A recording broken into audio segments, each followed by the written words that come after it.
Hey, what's up mga guys? Welcome to Richard Cabile YouTube channel, and today pag-uusapan natin ngayon is kung paano ba mag-reset ng brother printer na machine. So okay guys, bago tayo magsimula, i-click nyo lang ang subscribe button at ang bell para ma-notify kayo kapag may mga bago akong videos. Okay guys, simulan natin. So okay guys, dito sa control panel, click nyo lang yung menu button.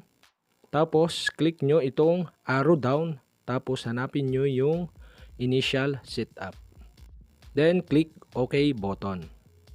Then diyan naman, okay, arrow down uli. Tapos hanapin nyo naman is yung reset. Then pag nakita nyo reset, click nyo lang yung OK button. Then makikita nyo yung machine reset. So okay, click nyo lang yung OK button. Then ayun guys, reset setting. So okay, click nyo yung arrow up button, yung reset.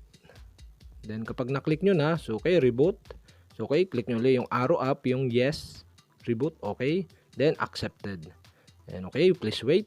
Then okay guys, nare-reset na ang ating machine na DCP-T700W. And ayun guys, so need natin na mag-set ng date and time. So click natin yung okay button. Then ayun, pagka na-click na natin yung okay button, so okay, yung year, isa-set natin yung year. So set natin ang year ngayon. So okay, click nyo lang yung arrow down or arrow up para ma-set nyo yung year. So, okay, 2021. Then after that, okay, click nyo na yung okay button.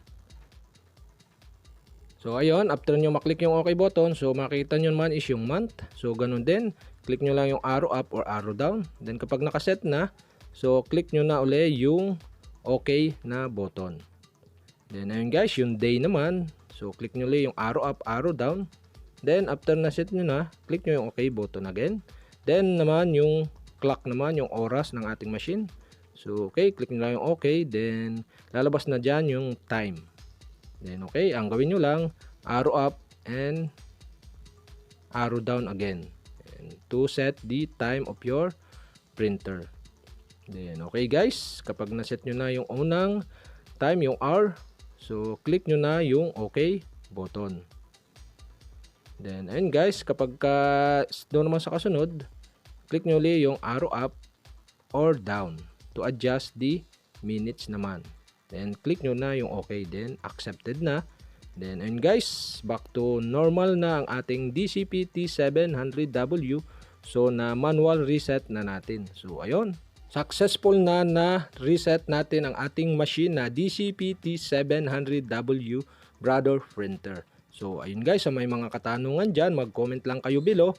At kapag nagustuhan nyo itong video na to, i-like nyo na rin. Then kapag hindi ko pa kayo subscriber, mag-subscribe lang kayo sa aking YouTube channel.